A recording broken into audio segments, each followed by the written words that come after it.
चलो चलो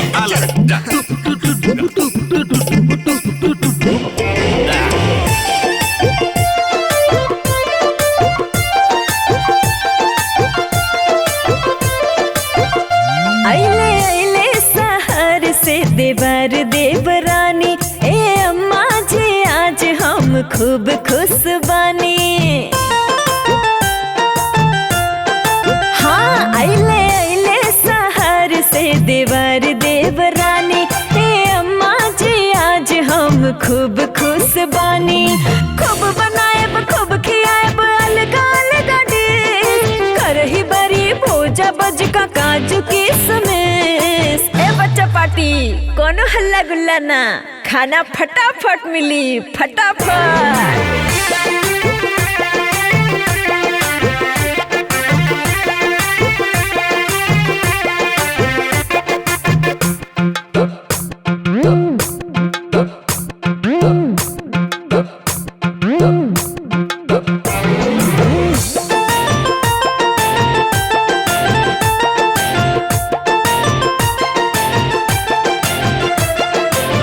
ए दीदी और काका बनाए काका खियाए? अरे हमरा तो रउआ हाथ के अचार खाए के बड़ा मन करता है। ए दीदी कर लोगन फरमाइश सब बना दे हब हो, देवर देवर रानी के खिया दे हब हो। हाँ, कर लोगन फरमाइश सब बना दे हब हो, देवर देवर रानी के खिया दे हब हो। खास्ता खास्ता बनी कचौड़ी दही के साथ, गरम गरम भुजिया रही तब बनी बात। अरे दुल्हन बना दहो, बड़ा दिन पर आयल बाड़े सोनेकनी के गाँव में, बना दो।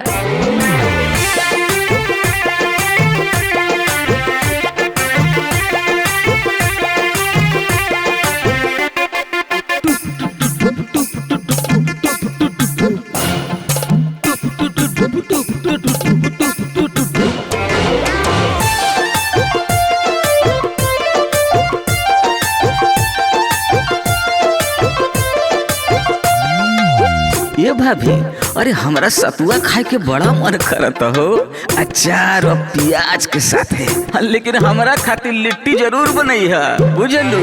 अरे धीरज रखी देवर जी सब मिली जी, ई हाथ दे हाथ ना बम्बे दिल्ली जी। बुझाइल? हाँ धीरज रखी देवर जी सब मिली जी, ई हाथ दे हाथ ना बम्बे दिल्ली जी। रउआ हाथ के खाना दीदी होला मजेदार, मन करेला खाए के दीदी बार बार। अरे चिंता मत करी, सब लोगन के पसंद के खाना बनी, सब कुछ बना दे।